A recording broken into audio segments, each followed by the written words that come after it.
Hi, everyone. Can we settle down, please? Thank you. Thank you so much. Well, good morning and welcome to this inaugural edition of the India Philanthropy Forum 2023. Wow. I mean, thank you. This packed room just gives us so much hope, and it's really great to have you guys here today. A big thank you for coming here bright and early in the morning, on a Monday morning, a day after Diwali. Thank you so much for that, coming in, supporting us, and it's going to be a great fun day. Before we begin, just a little bit of information that may be helpful for you through the course of the day. Reach out to any one of us with the Dasra badges here that you see, any of my colleagues here in case you want any information. We'll help you out as best as we can. We've got the day's agenda on the QR code, which is floating around your table, so you'll get to know what we have prepared for you for the day. As you know, lunch and refreshments down the aisle in the hall outside. And just one more request, please, if your mobile phones can be on silent for the day. Thank you. All right, so before we begin, I actually wanted to appreciate and acknowledge really the diversity and the accomplishment really that this room has. Just look around you, and if we can raise your hands if you're a founder, a leader, or part of like a social enterprise or an NGO. Can we have some hands, please? Thank you. Raise your hand if you're a funder or a grant-giving organization, philanthropist, family foundation. Thank you. One more raise of hands for if you're actively supporting NGOs, if you're an intermediary agency or partner. Great. And fine, if you still haven't raised your hand in this room, it's amazing and kudos to you because you do belong to this community that wants to see change happen and wants to see change happen at the earliest. So thank you for coming in for this diverse mix that we have here in the room. Most of you that are in the room have the experience and are influential change agents. That's the way I would like to call it. I urge each one of you to use this opportunity today to connect with each other, to converse, to look at the chance and the possibility of collaboration, because that's really how we will truly make a difference and drive impact further. Two such change agents I would specifically like to call out, and they've guided us through this inaugural edition of the India Philanthropy Forum. A huge thank you to our two co-chairs, Sonal Sachdev Patel, the CEO of GMSP Foundation, and Dr. Nitya Mohan Khemka, Director of Bhatt. Thank you so much. Your leadership, your passion, and your commitment to the values that IPF stands for has really been incredible. The entire team is very thankful and very grateful. Thank you. I now have the great pleasure of inviting Sonal up on stage to give us the welcome address. Thank you.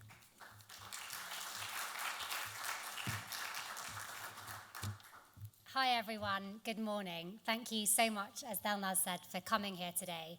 On behalf of the British Asian Trust, of India Diaspora, of the UBS Optimus Foundation, and Dasra, I'm so delighted to welcome you all here formally.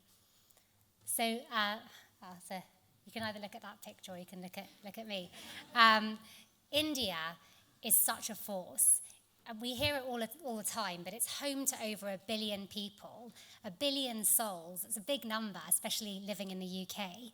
And it's so rich in diversity, in heritage, in ambition, and in culture. It's predicted to soon be a $5 trillion economy. And yet India still ranks 132nd out of 191 countries in the Human Development Index. And so when it comes to philanthropy in India, the scale of opportunity and the scale of challenges are equally staggering.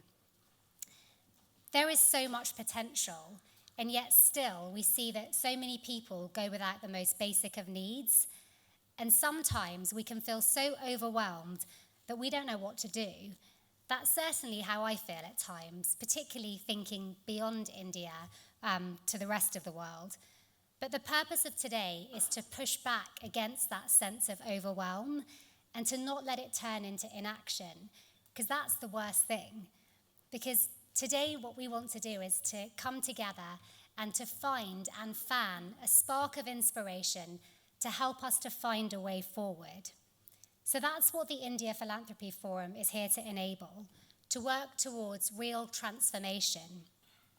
Today is more than an event. It's a platform to create a robust ecosystem for philanthropy to thrive in India. All of us go to so many events, and we're determined to make sure that today is more than a talking shop, more than an opportunity to exchange business cards, grow your network on LinkedIn, and have a nice lunch. The world needs so much more from philanthropists than that.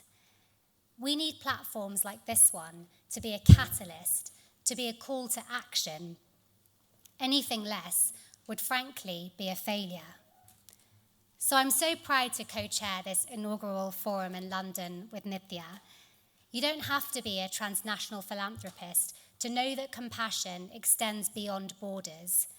We see enormous potential and need to champion a more global kind of philanthropic practice for India, bringing the best of India to the world and the best of the world to India. This is how we're going to accelerate progress towards the SDGs, towards greater equality, justice, and well-being for India and for everyone. Because it really will take everyone. Philanthropists can't do this alone. In fact, we can do very little alone without the incredible energy and expertise of grassroots partners and many others. So my hope for us here today is that we all approach these proceedings with openness, with curiosity, and with a sense of urgency. So I'd like to leave you with 3 points to consider. The first is that there is an immense amount of wealth and privilege in this room. And even if you're not a philanthropist, still you have so much more privilege than many of the people that are living in India. And with that kind of wealth and privilege comes the power to change things. And I'd like to suggest that true power is when this is passed on and it becomes a community strength. Secondly, forums like this one, in my mind, don't really have an ending. And what I mean by that is that this is a journey, and today marks the beginning of that journey, bringing work to unleash a global movement for India-focused philanthropy. And I urge you to consider what's your role in that journey. And finally, to acknowledge that limitations and constraints do exist. We're hearing more and more about the obstacles that are out there, but our focus today needs to be on how we can move forward and to never forget what we're all doing here in the first place, coming together to ensure a life of dignity and equity for over 1 billion people. This is the path that we're now on together, and I'm so pleased to see that you're all here. And speaking of sparks of inspiration, it's my pleasure to now introduce you to Nandita Pradhan Bhatt, our keynote speaker for today, who's director of the Farrell Foundation. She's a renowned practitioner in the field of gender equity, and she has over 25 years of experience in the development sector. Nandita, over to you.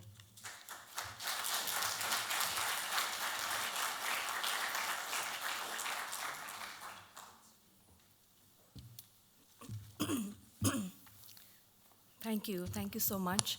Wonderful to be here. I'm extremely humbled and extremely honored to be here with you all today. It took a pandemic for us to wake up to the fragility and the fractured society that India had developed into. Some said that during COVID we were all in the same boat, but others said that we were in the same storm, but we were definitely not on the same boat. Starvation, breakdowns in healthcare, education, and livelihoods continued as 230 million Indians were pushed further back into poverty. 3 years later, communities still struggle to keep their head above water. What I will try to do today is we have success indicators, we have success numbers, but obviously we are missing something if we are still having to talk about, still having to think about how do these communities get out of what COVID did to them. So thank you for your time and solidarity. And I speak today on behalf of all my colleagues and the communities that we serve and work with in India. So I would like to begin with shedding light on the nomadic and denotified tribes of India. There are about 220 million nomadic and denotified tribes in India. But despite the size of this population, its diversity, and its rich history, at a large scale, this population continues to be landless and homeless. Without papers, they have no social protection. Official statistics place the numbers employed in domestic work in India as 4.75 million, of which 3 million are women. ILO says this is a severe underestimation and places the numbers between 20 to 80 million. But those of us who work on this issue know that even this is an underestimation. Domestic workers are unrecognized by any labor laws, unaccounted for, undocumented, unregistered, multiple levels of marginalization based on the informality of their work, unequal gender relations, migration status, and religious identity have rendered them almost voiceless and invisible. Low wages, lack of job security, and quid pro quo forms of sexual harassment are an everyday reality for them. Access to services is bleak for India's most vulnerable communities, where over 60% of healthcare services are private. And ironically, most of the urban informal workers or informal communities that who live actually walking distance of these private hospitals. While there is an increased access to schools and colleges, and there is an increase in girls' enrollment in primary schools, we also see that the number of girls actually finishing school is not as commensurate with the numbers that are coming in. In Gudalur, a small district in India, recently famous for its elephant whisperers, the children of particularly vulnerable tribal groups do not go to mainstream schools as they do not feel safe, understood, or welcome. While we see an increase in the girls enrolling themselves in schools, we see very few are pursuing higher education. Where is the gap? While public social development programs are becoming tech-driven, on the supply side, there is a focus on technology, digitalization. The bottom half of the society, and particularly the women, lack the support to access them adequately and safely. Overall, despite the recent increase in female labor force participation, the informalization of work, the gig economy is increasing. The absence of regular employment is driving women to low-paid, informal and vulnerable livelihood options. The dichotomies continue, the gaps widen, inequalities increase, because the reason why it happens so is not understood, and the solutions are not brought from communities themselves. A 13-year-old boy from Odisha asked in frustration during one of the talking circles that we were facilitating, he says, "Samaj sabko barabari se kyun nahi dekhta? Why does society not treat everyone equally?" How do you answer to him? So it's clear from this that our work cannot be but rooted in righting these imbalances. Equity and voice, access and control, and a whole lot of shifting of power, privilege, patriarchy, and systemic change. It can only happen when we allow communities to lead. But we find that increasingly flexible, longer-term investment in small, emerging civil society, focusing on informal and invisible segments of society who are innovating for new issues and approaches is drying up. CSR funding is driving NGO programs. They tend to provide support for short-term, tangible benefits at large scale. Roles of nonprofits, therefore, are being understood and propagated as mere contractors and agents of implementation of CSR programs, government schemes.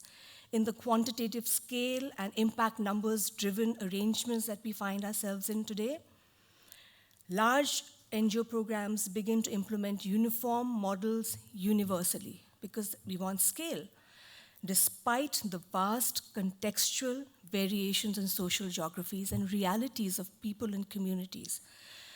A colleague of mine said to me the other day, organizations can be categorized as thriving, surviving, or dying.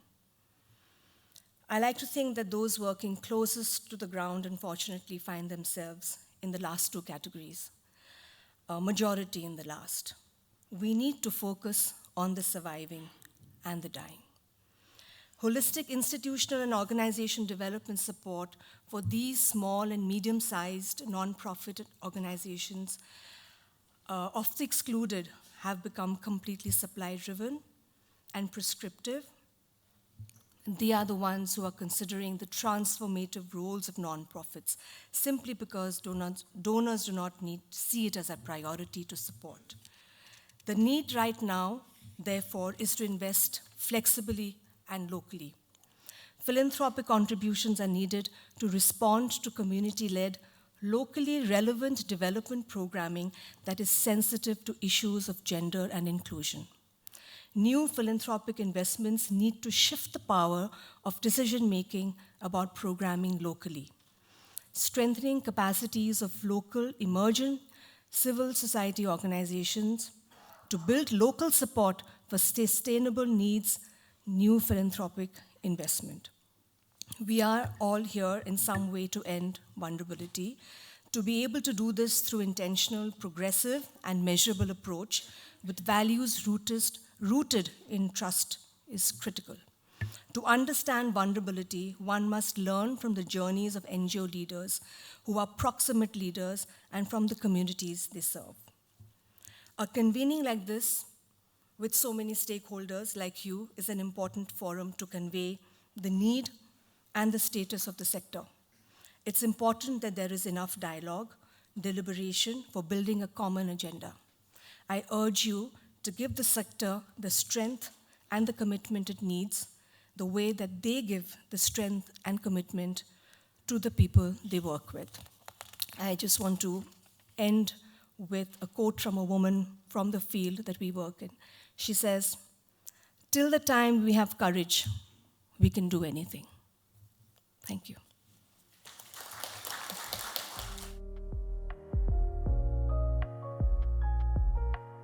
Let's just begin with our first session for the day by discussing pathways on how do we nurture a stronger ecosystem for philanthropy towards India. I'm going to invite now on stage our co-chair of the India Philanthropy Forum 2023 and director of Bhatt, Dr. Nitya Mohan Khemka, to take it on from here. Over to you, Nitya. Welcome.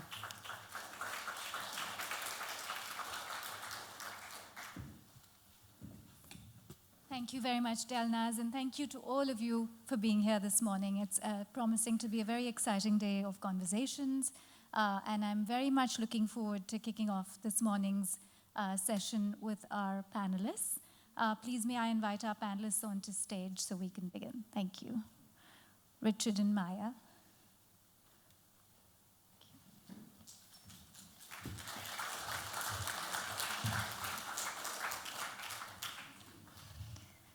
Thank you very much for joining us today, and we're going to be discussing how we nurture a stronger environment for philanthropy in India. My name is Nitya Mohan Khemka, and I'm the director of the Nandanjeet Khemka Foundation, which is a family foundation focused on strategic philanthropy. I'm also a fellow at the Judge Business School at the University of Cambridge, where I'm involved with the Center for Strategic Philanthropy. India, of course, has a rich tradition of altruism across its faiths, its ethnicities, and its geographies. It is a country grappling, as Sonal said, with complex social issues, but equally, I think, with immense opportunities. And it really presents a unique canvas for philanthropic initiatives that can create lasting change. And although I think there's a long tradition of philanthropy in India, what is changing is the way in which it's being organized through family-based, family-owned businesses and structured giving approaches. So that's what's been changing in the sector. And our primary goal today then is to discuss how multiple stakeholders, be it philanthropists, NGOs, civil society organizations, governments, can come together towards addressing many of these critical challenges of our times. And we will explore this through stories, through strategies, and learn from the successes and failures as we chart our own impact-driven philanthropy. Now, as the world becomes increasingly interconnected, I think the potential for philanthropic impact extends far beyond national boundaries. And India's own journey towards tackling societal challenges, galvanizing best practices, as well as accelerating philanthropic endeavors, in my opinion, can be really a teaching point for the rest of the world as we grapple with larger global challenges. And to achieve this, I think we need to adopt really a focused and strategic mindset and really harness our collective strengths, which is what we are doing here today. So as I said, I'm so delighted to kick off this day's proceedings with our two eminent panelists. We have Richard Hawkes, who's the Chief Executive of the British Asian Trust, and Maya Prabhu, Managing Director, Head of Wealth Advisory, EMEA, JP Morgan. So welcome to the both of you, and very much looking forward to today's discussion. Richard, if I may start off with you, I wanted to ask how you thought the philanthropy ecosystem has changed over time, where it's going, and second part of the question is, what, in your opinion, have been the key drivers of this transformation? Okay, thank you very much, Nandita. Good morning, everyone. Sonal, when Sonal was speaking, said that you could either look at her in real life or look at her photograph. Could I request that you all look at the photograph? Because, as I'm sure many of you will realize, it was taken at least 15 years ago, and that's the standard one that I use as I age all the time. Although Joe very kindly, first thing this morning, asked if I was conceived in the 60s, which was amazing, so that's what we were talking about. Nitya, let me just say a few words of overall context, first of all. So I think, and it was highlighted by the last excellent presentation, that I think we'd all accept traditional approaches to philanthropy, to development, and so on, have achieved lots of great successes, but are not going to end poverty, are not going to result in achieving the SDGs as we would all like to see. 50 years ago, it was estimated there were 2.2 billion people in the world living in extreme poverty. It's now, depending on who you listen to, 500 million, 600 million. So going from 2.2 billion to 500 or 600 million is obviously tremendous. But what that means is that there are still today 500 or 600 million people in the world living on less than $1.9 a day. That's 8 or 9% of the global population living in extreme poverty, which is just not acceptable. We're in a time when there's more ODA, there's more philanthropy, there are more NGOs than ever before, and yet it's estimated that there's a $4.2 trillion a year funding gap to achieve the SDGs. $4.2 trillion a year is, according to my maths, more than $10 billion a day. So there's a funding gap of more than $10 billion a day to achieve the SDGs. If you look at India in particular, we've heard some of the challenges. We know, everybody in this room knows, many of the incredible developments that have been made in India over recent years. But India is still on track to fail in more than half of the SDGs. 19 of the 33 indicators, of the 33 SDG indicators, we're on track to fail in 75% of districts in India. And so these are all unacceptable numbers. And unfortunately, the answer a lot of the time to achieve the funding gap is, well, we need more money. And first of all, I would argue we're never going to get that amount of money. And so that is not the answer. But secondly, what we don't do enough at. What we don't do enough of is look at what's got to change. There is a huge amount of funding within the system. There's a huge amount of government funding, a lot of philanthropy funding, a lot of NGO funding, and a huge amount of waste. And I think many of us who've been involved for many years, we know this. We know this in our own organisations. We know that NGOs don't always get the focus right. Governments definitely don't. And philanthropists often don't. And so what we've got to keep doing is saying, how do we make the current system more efficient and more effective, as well as how do we get more money into it? And there are ways of getting more money in, but we're never going to achieve the SDGs and achieve what we need to achieve if we don't focus on the way that we do things at the moment and try to drive those changes. The ultimate answer overall is going to be to get governments to work differently. That's the only way. We all know that's the only way we're going to fundamentally change things at the scale that we need to. But there's a huge role for philanthropy within that. Philanthropy can be innovative, it can take risks, it can reach people that governments can't reach often, but also the way that philanthropy works, it can put huge pressure on governments to work in a very different way. If you look at different ways of fund flows, different initiatives, different innovations that can get government to work in a very different way. And I think that this is what we've got to focus on when we're looking at philanthropy today. But also I would say there's good philanthropy and there's bad philanthropy. A lot of philanthropy in the past has been driven by personal feelings about what feels good and what might do good. And actually, history has shown us there are a lot of negative consequences of positive intentions. And what we've been increasingly seeing, I think, and especially in India, is a rise of local philanthropy. Philanthropists that really understand the local context much more, building on exactly what Nandita was saying about local knowledge, local context. You know, a lot of very wealthy philanthropists in India now really focused on outcomes, on doing things differently, on thinking of impact, and so on. And for me, those are the changes that we've got to keep seeing. We can't just assume that all philanthropy is good, because a lot of philanthropy has had a negative impact. But those sorts of changes about focusing on outcomes, focusing on impact, using funds in a different way, thinking at scale, thinking how you influence the wider ecosystem, those are the way that philanthropy has been increasingly and can continue to play a fundamentally important role in seeking to achieve those targets. Thank you, Richard. All excellent points. You raised the issues of the funding gap in achieving the SDGs and also the huge chasm that one has to traverse to get to the 2030 agenda, and also the very important point about efficiency and how do we make the system more efficient. Maya, if I may turn to you to ask, Richard has talked about various developments in the philanthropy ecosystem. I'm wondering what lessons one can draw from this, and also is India really ready for new approaches? So, firstly, good morning. It's great to be here. I'm a student of history. I studied history, so I look back to where we started. And perhaps I date myself by saying that I started my career working for a non-profit in India in the early 90s. And so when I look back to that time, and then actually, we would describe ourselves as a maverick organization because we took, at that stage, a so-called innovative approach to solving some development challenges. And I had the great opportunity to work on the ground through some of the most diverse communities within India. And so I look at it with a degree of optimism because I think back to where we started at that time.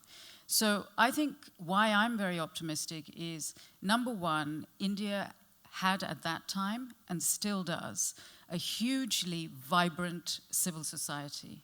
There are amazing leaders on the ground, very entrepreneurial, the human capital is excellent, and that gives me, there is passion, there is commitment, there is knowledge, there is understanding, and I think ultimately change comes from people. And so this gives me a great opportunity for hope. And I think also in terms of, India has a great tradition and culture, even now, of entrepreneurialism. And I think this exists within the non-profit sector as well. And so, again, these new approaches will and are bubbling up from the communities, from the ground. And I guess we can talk about how we can shine a light on them and enable them to do that. I think the second reason that I'm optimistic is, when I started in the early 90s, we pretty much had two types of funders. Mostly, we had a few local companies, the Tatas, etc., that had CSR aims and objectives. And then you had the big international aid organizations. And the nonprofit I worked for was supported by the Swiss Development Corporation, for example. And now when you look at the funding landscape, it is enormous.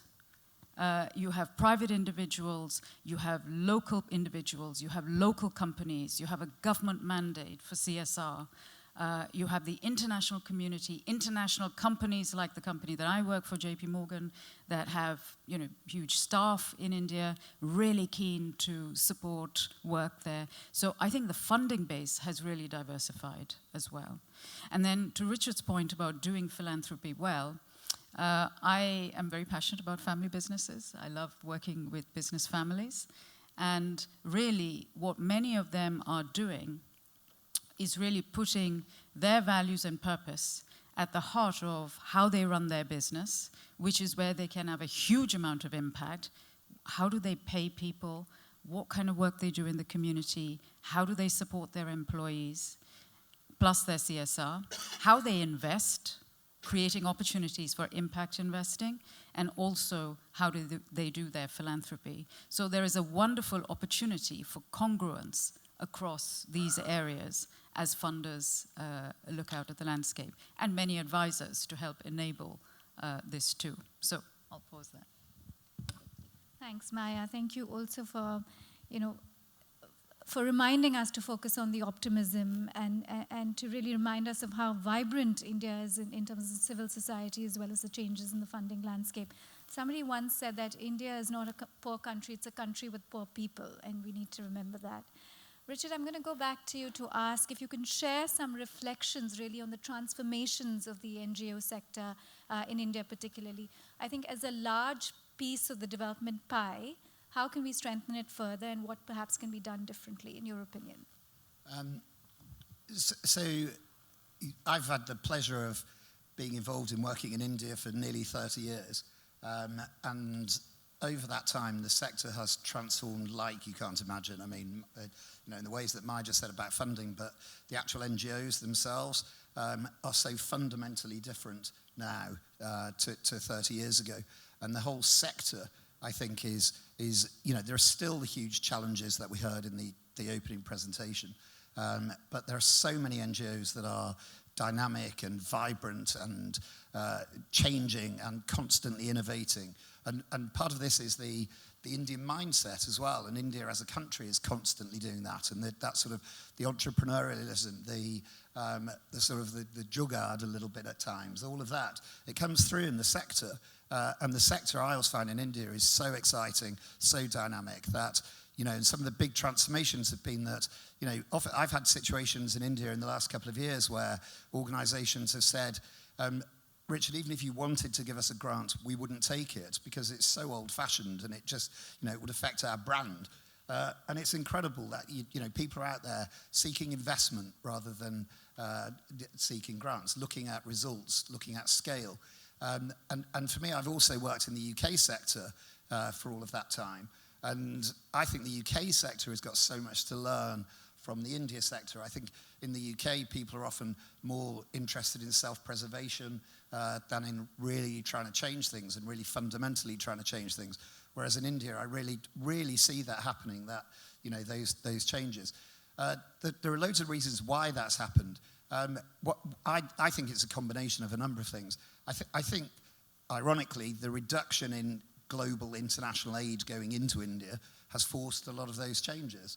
And we, at the British Asian Trust, we do a lot of work in Pakistan as well. And the culture in Pakistan is still very often that to be successful, you need to be very good at writing applications to big donors. Whereas in India, to be successful, you've got to be really focused on outcomes, really focused on results, thinking about scale, thinking about how you're seeking investment, how are you constantly changing and adapting. I think the CSR legislation, as we heard at the start, there's been huge, a lot of people are giving their CSR away to tick boxes. But actually, it's changed a lot of mindsets as well, and that's driven far more organizations recognizing that they can raise more money in India. And there's a big change happening in CSR where that is now becoming far more strategic as well. And then the rise of local philanthropists and the strengthening of the Indian economy. I think all of that and the political agendas, which are about, being more pro-Indian rather than seeking international support and so on. And the combination of all of those things, I think, has driven these changes in the sector, many of which are really positive, I would argue. Thank you, Richard. I think you've highlighted very effectively the transformations in this sector, and I think one of the key things has been the changes in India, particularly in terms of receiving international aid. So thank you for laying that out so well for us.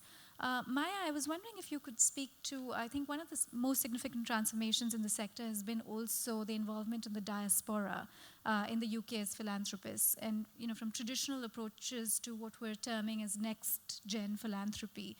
How can we really focus on nurturing this connection and harnessing this diasporic knowledge and resources towards India's development challenges? I think that, firstly, the diaspora is not one big monolith. Like, there's the Indian diaspora, and everyone thinks and feels the same and knows the same things. There's a huge amount of diversity within that. People arrived in this country or any other country at different points in time. Some may have come from East Africa. It's a different way of thinking about things. Some have arrived recently. Some have been here 50 years, their children have grown up here. They're all a bit different. And I think the first thing is to not categorize it as a monolith and to really try and understand the different communities and to build their connections with India. Continue to nurture, I would say. Most have a connection to India. I would say to continue to nurture their connections to India. And that is, inspiration, knowledge, travel, learning journeys, really seeing seeing the entrepreneurial activity, not just in business, but in the social sector, I think is hugely encouraging. I think, look, there are many good ways to do philanthropy. And so, the old generation, that's all old school, and all those hospitals and schools, and who cares about them anymore, and let's do impact investing. Like, we need it all. We need the hospitals, and we need some impact investing, and we need to fund new, different types of funding, and we need to fund very traditional things that will never earn any income. So within each family, in the work that I do every day, is thinking about how can we do all of it, but is there a way that they can all work together? Can there be some coherence in it?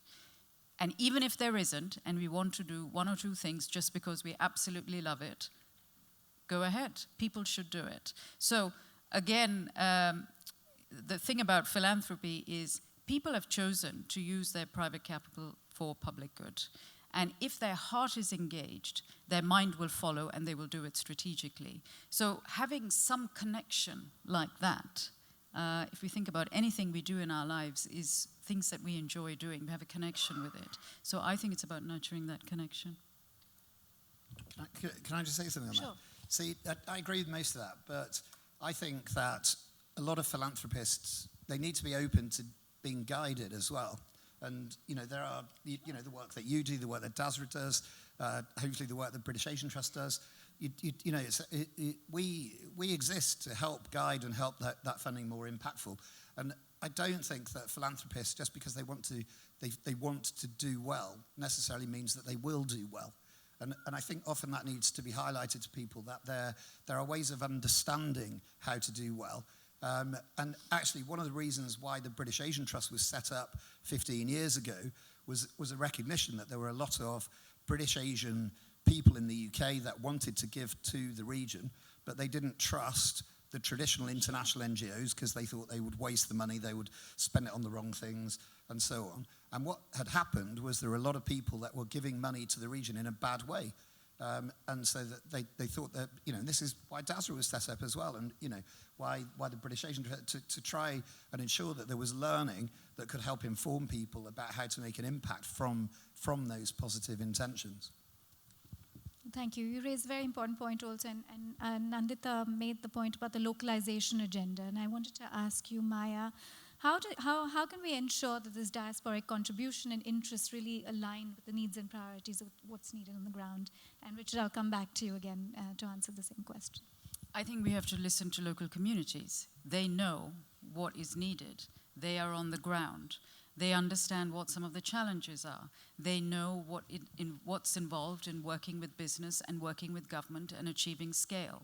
So I think we need to pay very close attention to what they're saying in terms of what the needs are, rather than swooping in.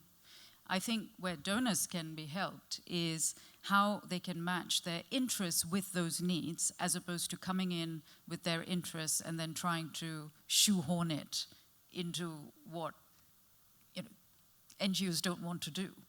So I would try and avoid that situation totally. But yeah, I would say listen to local leaders. Advisors can be helpful as well in this process. Richard, anything anything to add else? to that? Yes. I completely agree with that. I mean, there are people here who've known me a long time in the sector, and I've absolutely driven this local empowerment agenda right from the start of when I started working in the sector 28 years ago. I remember being asked to put together an India strategy for an NGO I just started working at, and I thought, how on earth do I know what our India strategy should be? And I sort of fell upon the right thing, the right way of doing things through my own complete ignorance by saying the only decision we should make about India from the UK is that we should not make any decisions about India from the UK. And the board absolutely loved it, and it got me off the hook for at least a year. But then I realized we just asked, people were saying to me, where should our office be in India? And I'm like, well, I'd never been to India at that point. How can I make those decisions? And so actually by empowering, in this sort of decolonization agenda, it's ridiculous that we're still even talking about it today. But there are lots of NGOs that, they still try and control what happens. There are lots of international NGOs that don't give up real power. Whereas it's hugely important, whether you're intermediaries, international NGOs, to ensure that there are structures and processes in place that ensure that decisions are genuinely made in India. And then that carries on to the local organizations as well. And it's absolutely just echoing what Maya said and what Nandita said at the start. It's absolutely about recognizing that the people who are going to know best about the right solutions and the right ways of doing things are going to be local people themselves and the local organizations. And that's where decisions should be made. That's where the evidence will be. That's, and our encouragement comes from supporting them or helping them, think at scale, or giving them the opportunities to do that. But the actual solutions, the actual ways of delivering this are always going to be better and more sustainable if it's local people and local organizations. Yes, you're absolutely right. It's 2023. We're still talking about the decolonization agenda, and we should have stopped. But the truth is, still a lot of the power is concentrated, and it's the donor-driven mentality that really needs changing. Maya, I wanted to ask, what in your opinion is working in the sector, and what is proving to be a roadblock in your own experience? I think things that are working is the existence of really good organizations and having a very strong advisor community to help people make good decisions where they need that help. Some of the roadblocks, I suppose, are maybe some of the technical things around funding going into the country, how that is managed, monitored, totally understand some of the reasons behind that, but that can sometimes sort of cause some roadblocks. So how that can be smoothened out in partnership with the government, I think would be helpful. Richard, your challenges and what's working? So I completely agree with what Maya just said, but I think we all know there are huge challenges with some of the regulations that have been introduced. But that just means we've just got to keep adapting accordingly. You're not allowed to do re-granting now. Everybody has to have FCRA and a bank account at the Delhi branch of the State Bank of India. And that's very difficult for local community organizations. And so the onus is then on organizations like ours, where we know that if we want to support those real grassroots organizations, we're going to have to do it through raising money in India. And that's not going to be the same for everyone. But we know that is a way. We do have the ability to raise money in India that can support organizations that don't have FCRA. I think the other main block And I agree with all of the things that are going well, and I think, there are, as we said, there are brilliant organizations, organizations like Dasra, Edelgive, Magic Bus. These are globally innovative and successful organizations. I think that one of the things that is a challenge in India is collaboration in the sector. And we're starting to see more of it. We're starting to see philanthropists collaborate, partnerships, cross-sector partnerships, NGOs collaborating, but very often it's still, we do a lot of work in the child protection space, and there just isn't the collaboration, because very often people are just fighting to get the money. And I think, unfortunately in the UK sector, there's far too much, there are too many sector bodies and so on, but in India there just aren't, that really effective way of bringing the sector together in the different sort of thematic areas. And so I think initiatives like this, where, Dasra working together with Indiaspora, with UBS Optimus, with the British Asian Trust, the more that we work together and the more that we sort of encourage local organizations to work together and local philanthropists, I think will lead to greater success. And to add to that, I think this is where donors can play an important role, because you can bring your organizations together and help people to learn from each other, collaborate, and find efficiencies. Well, one final question before I open it up to the audience, who I'm sure want to ask you some questions. It's a little bit related to what you said previously, Richard. We're all here today as small fragments of the India story. We have a lot of passion, we have a lot of belief in its future, but we're working on the outside. What is the one thing we can do, one actionable step, or something that we can do to ensure that we're able to move the needle on some of the critical issues, but working outside India?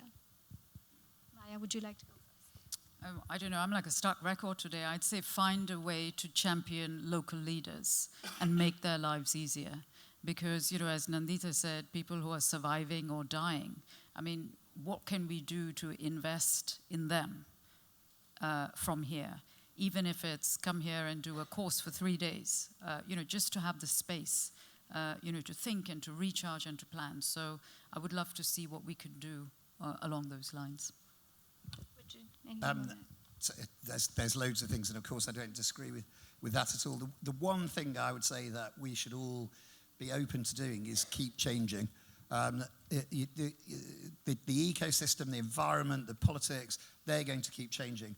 If we, as everyone in this room, we're only here because we want to change things for the better. And so we exist to try and change things, and we're operating within a world that is changing. If we don't keep changing, we become irrelevant. And so I think it's that openness to keep changing, to keep thinking of different ways of doing things, to keep being open to innovation, to keep recognizing that change is in us as individuals, as the organizations we work for, because if we don't, we will become irrelevant. Thank you. I'd love to open it out to audience questions at this point. So if anybody has any questions, can you raise your hands?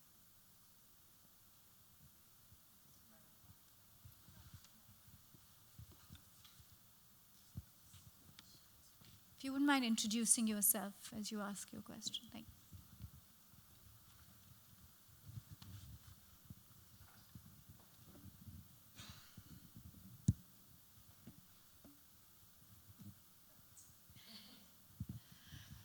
Good morning, thank you so much. I'm Caroline Gellertley, Director at Magic Bus UK.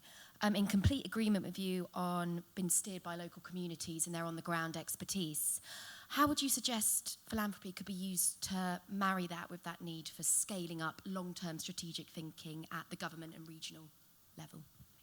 Richard, do you want to take that first, and then Maya, maybe you can join. Okay, so this gives me a bit of an opportunity to talk about some of the work that the British Asian Trust does. So as Maya said earlier, things like impact investing, social finance, they're absolutely not the solution to everything, but they are part of the solution. And so an example from us is many of you know my colleague Abba, who's driven a lot of this over many years, but we were running an education development impact bond, which built on the first education impact bond that Educate Girls had run. And over a period of 4 years, this impact bond, and I won't go into the technical detail, but an impact bond basically allows local organizations to focus on delivering results however they think is the best way of doing it. And so nobody is saying to them, we're paying you to deliver these activities. You've got to do 5 teacher training programs. You've got to change your classrooms in this way. they are going to get their funding if they deliver the result. And what that enabled to happen was local organizations that knew the context better than anyone to adapt. And we were at an event about a year ago in Delhi that was looking at the results of the impact poll, which had been tremendous despite 18 months of school closures. And it was absolutely brilliant. One of the things that struck me the most was one of the chief execs of one of the largest education NGOs in India said, this is the first time in 30 years that working with international organizations, I had been trusted to deliver the results in the way that I knew best. And as everything kept changing, I wasn't being told what to do. I wasn't being told which activities to do. I just knew I'd got to focus on adapting quickly to deliver the results. And that has enabled the organizer, it demonstrated trust in those organizations, and it enabled them to deliver results at scale. It also has helped capture the data and evidence that you can then use with state government and national government to say, here are the different interventions that can lead to greater results, because you're having to capture data and evidence. And so programs encourage and enable local organizations to be empowered, but they also capture the data and evidence, which, let's be honest, most programs going back over the last 30 years don't capture data and evidence that can then inform government how they can focus on their education programs to deliver scale. Maya, how can we achieve long-term strategic impact? No, I would agree with exactly what Richard said, which is the impact investing is one side of it, and the other side of it is how can philanthropy do the experimentation, prove the concept works, and then see whether the government can take on some of these big programs for scale. I think in a way, well, maybe it was implemented in a mixed manner, but things like water and sanitation, for instance, I think in India benefited from that. Again, mixed implementation. But Maya's point, sorry, Nishir, Maya's point, your point there about philanthropists can take on risk, and governments aren't necessarily going to do that. And so philanthropists and NGOs have to be a bit more open to failure. Yep. And very often that's not the case. And it's certainly not, we all know a lot of UK registered charities, the boards are so risk averse that they won't embrace failure and learn from it. But actually, philanthropists can take on risk. They can get it wrong. And then they can identify the ways that things can be worked. Because government aren't going to do that. But then government can learn from exactly, in that way, as you just said. It's a bit like how the ancient Egyptians moved their rocks to build their pyramids. They used the smaller stones to move the larger blocks. And I think us as philanthropists have to take those risks in being the smaller stones to move the larger blocks. Any more questions? Sorry, we have maybe time for just one more question before we stop.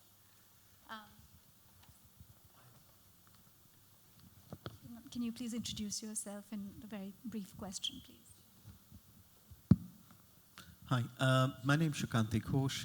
I work with a firm called Twisted Trunk Consulting. A question, Richard, largely stemming off your FCRA piece. What is the sector doing to change its narrative so it's seen to be working more collaboratively with government rather than, taking more of an adversarial position? I think that's for you. For me? So I often feel really compromised about this, and I'm not just talking about India, I'm talking about globally, because I genuinely believe that the way to bring about serious, systemic, sustainable change means really focusing on how you change behaviors, how you change attitudes, how you influence government to do things differently. And history will have shown us that influencing governments and the NGO sector in doing that, rather than the NGO sector filling in the gaps of governments and running services, that's when you bring about the greatest change. In India at the moment, and India is not the only country, but in India at the moment, you've just got to be so unbelievably careful about this. I would much rather be out there running big advocacy campaigns about our child protection work, talking about how many kids are being trafficked into into forced labour or into child marriage or into the sex trade. If we as an international organisation did any of that, we would be stopped from operating immediately. And so what we have to do, if we want to work in India, is find ways of doing that where we're just being a lot more careful about it. Save the Children got chucked out of India earlier this year because of a fundraising leaflet that implied that there were nutrition problems with kids in India. So there's no point in, as the British Asian Trust, I'd love to be doing more advocacy, influence, and so on, but then we'd just be stopped from operating. And I have to then think, okay, I want to operate, I want us to be able to work there, and so you just got to be constantly careful about doing that. And I think there are organisations that are talking to each other a lot. So certainly in the child opportunity space, child protection space, there are organisations that are constantly looking at which bits of government legislation can we be reinforcing. You know, very often the legislation is there, and it's just about the way that you go about doing things. So there's no point in just sticking to our, our grassroots civil society principles to end up not being able to operate. And so it's the same in any country. You've just got to find the best and the most sensible way of doing it, because we exist to be able to do that, to operate in India. And so that does mean compromise about trying to achieve those results. Thank you very much. I think we could have sat here talking about these very critical themes until the cows come home, but sadly we have to bring this panel to a close. We've talked about several things today. We've talked about an understanding of the philanthropy ecosystem in India, how it's changing, what's working, what's proving to be a roadblock. We've talked about the roles of philanthropists and foundations to strengthen this ecosystem, and we've talked about the role of the diaspora in providing philanthropic capital. Mahatma Gandhi once said that you must be the change you wish to see in the world. Please join me in thanking our panelists who've helped us explore how philanthropy in India is not only changing lives, but also changing the world. Many thanks.